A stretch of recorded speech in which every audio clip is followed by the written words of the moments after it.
పాత్రికేయ మిత్రులకు ఆదివాసీ సమాజం తరపున ఉద్యమ వందనాలు తెలియజేస్తున్నాను.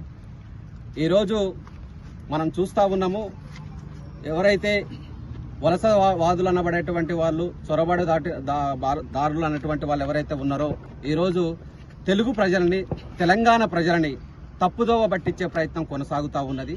దయచేసి తెలంగాణ ప్రజలు, తెలుగు ప్రజలు గమనించాల్సిన అవసరం ఎంతైనా ఉంది.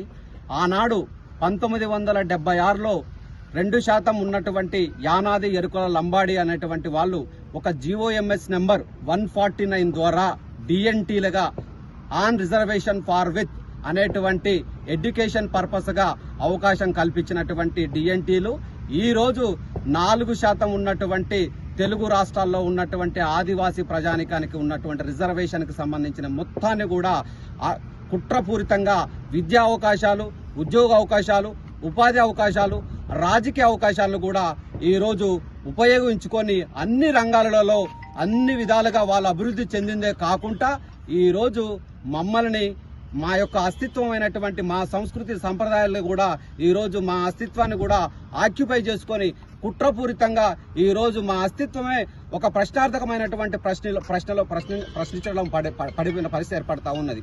అయ్యా గమనించండి, ఈరోజు చరిత్ర ఒకసారి ఒకసారి చరిత్ర పుటల్లోకి వెళ్ళినట్లయితే మా చరిత్ర చూడండి. ఎక్కడ చూసినా సరే ఆదివాసుల పోరాటాలు కనిపిస్తాయి, ఆదివాసుల త్యాగాలు కనిపిస్తాయి. ఒక రాష్ట్రం ఏర్పడ్డ ఆదివాసుల త్యాగంతోనే ఏర్పడుతుంది. ఈ రోజు మన తెలంగాణ ఏర్పడ్డదంటే ఈరోజు మా దాదా కొమరం మీద దాదిచ్చినటువంటి జల్ జంగిల్ జమీన్ అనేటువంటి నిదానంలో నుంచి పుట్టుకొచ్చిందే నీళ్లు నిధులు నియామకం. ఈ రోజు కూడా మాకు ఈ నీళ్లు గాని, నిధులు గాని, నియామకాలు గాని పోతపోయినా గానీ ఈ రోజు మా అస్తిత్వం కూడా ప్రశ్నార్థకంగా పడినటువంటి పరిస్థితి కనిపిస్తా ఉన్నది. ఈ రోజు విప్లవోద్యమం వచ్చినటువంటి వాళ్ళని ఆదివాసీ ప్రజానికము కడుపులో పెట్టుకున్నది, మేధావి వర్గాన్ని కడుపులో పెట్టుకున్నది, తెలంగాణ వాదుల్ని కూడా కడుపులో పెట్టుకున్నటువంటి సమాజం ఏదన్నా ఉందంటే మా ఆదివాసీ సమాజం. త్యాగం అంటేనే మా ఆదివాసీ సమాజం. ఈ రోజు త్యాగం చేసినటువంటి మా ఆదివాసీ సమాజానికి ఇంత అన్యాయం జరుగుతున్నా గానీ ఈ ప్రజానికం ఒక్కసారి గమనించండి అడుగుతున్నాం. అయ్యా మా ఆదివాసులు అంటేనే త్యాగం. ఇంత త్యాగం చేసి కూడా ఈ రోజు భారతదేశంలో ప్రభుత్వం గుర్తించినటువంటి ఈ రిజర్వేషన్ అనేటువంటిది మాకు గుర్తించినా కూడా మా అవకాశాలు, ఉద్యోగ అవకాశాలు అన్ని కొల్లగొడతా ఉన్నారు. కొల్లగొట్టినా పర్వాలేదు, కానీ మమ్మల్ని ఈ రోజు ఏంటి పరిస్థితి అంటే ఆదివాసులు అనేటువంటి వారి వలస వచ్చిలు అనేటువంటి చిత్రీకరిస్తున్నారు. ఈ కుట్రని మీరు గమనించాలి. మీ పక్కలో ఉన్నటువంటి సోదరులు ఎవరైతే ఉన్నారో లంబాడి, సుగాలి, బంజారీలు అనేటువంటి వాళ్ళు ఎట్లా ఉన్నారు అనేటువంటి ఒకసారి గమనించాల్సిందిగా మేము కోరుకుంటా ఉన్నాము. ఒకటే చెప్తున్నాము, ఈ రోజు రాజకీయంగా కూడా ఈ రోజు తెలుగు రాష్ట్రాల్లో తెలుగు ప్రజానికాన్ని ఏదైతే ఈ సుప్రీంకోర్టు అత్యున్నత న్యాయస్థానం ఏదైతే తెలంగాణ రాష్ట్రానికి అదే విధంగా కేంద్ర ప్రభుత్వానికి నోటీస్ ఏదైతే ఇచ్చిందో ఆ అంశం పైన వాస్తవానికి ఈ రోజు ఉన్నటువంటి ప్రభుత్వము ఆన్సర్ ఇవ్వాల్సినటువంటి పరిస్థితి ఉన్నది.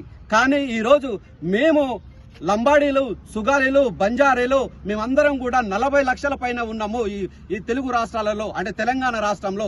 మేము తలుచుకుంటే ఈ ప్రభుత్వమే కూలిపోద్దని చెప్పేసి భయభ్రాంతులు గురి చేసి ఈ రాజకీయ పార్టీల్ని, తెలుగు ప్రజలందరినీ కూడా తప్పుదోవ పట్టించే పరిస్థితి కనిపిస్తా ఉన్నది.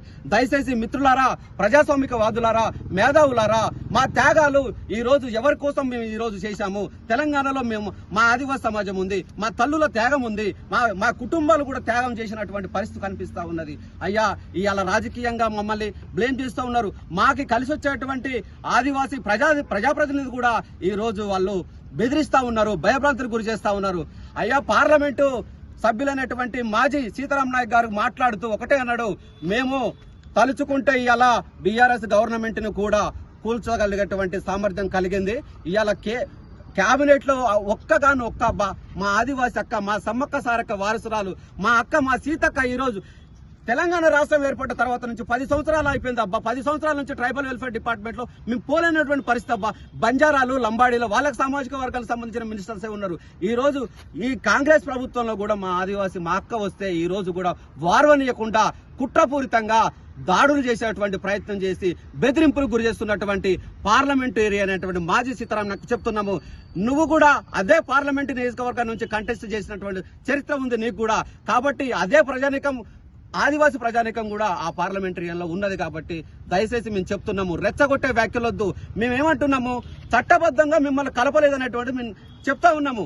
మేమేమంటున్నాము, మీ దగ్గర 76లో కలిపినటువంటి చట్టం ఏమున్నది, అది 108 యాక్ట్ అని మీరు చెప్తున్నారు. 108 యాక్ట్ అనేటువంటిది అది only area removal restriction act మాత్రమే.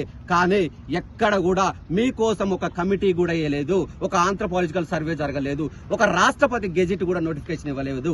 అట్లాంటిది ఏమీ జరగకుండా కూడా ఈ రోజు మా రిజర్వేషన్ ఉపయోగించుకొని విద్య, ఉద్యోగ, ఉపాధి, రాజకీయ అన్ని రంగాలలో మీరు అభివృద్ధి చెందిందే కాకుండా మా యొక్క అస్తిత్వాన్ని కూడా ఈ రోజు మమ్మల్ని తప్పుదో పట్టి మమ్మల్ని అసలు ఆదివాసులు కాదని చెప్పి మాట్లాడుతున్న పరిస్థితి. కాబట్టి అయ్యా, తెలుగు ప్రజలైనటువంటి మీరు, తెలంగాణ ప్రజలైనటువంటి మీరు, విప్లవోద్యమం వహించినటువంటి ఉద్యమకారులు, అదేవిధంగా ప్రజాస్వామికవాదులు, మేధావులు అందరూ కలిసి ఇవాళ మా గొంతుకై కలిసి మాకి సపోర్టుగా, మద్దతుగా ఉండండి అని చెప్పేసి మా ఆదివాసీ సమాజం తరపు నుంచి మేము విన్నవించుకుంటా ఉన్నాము.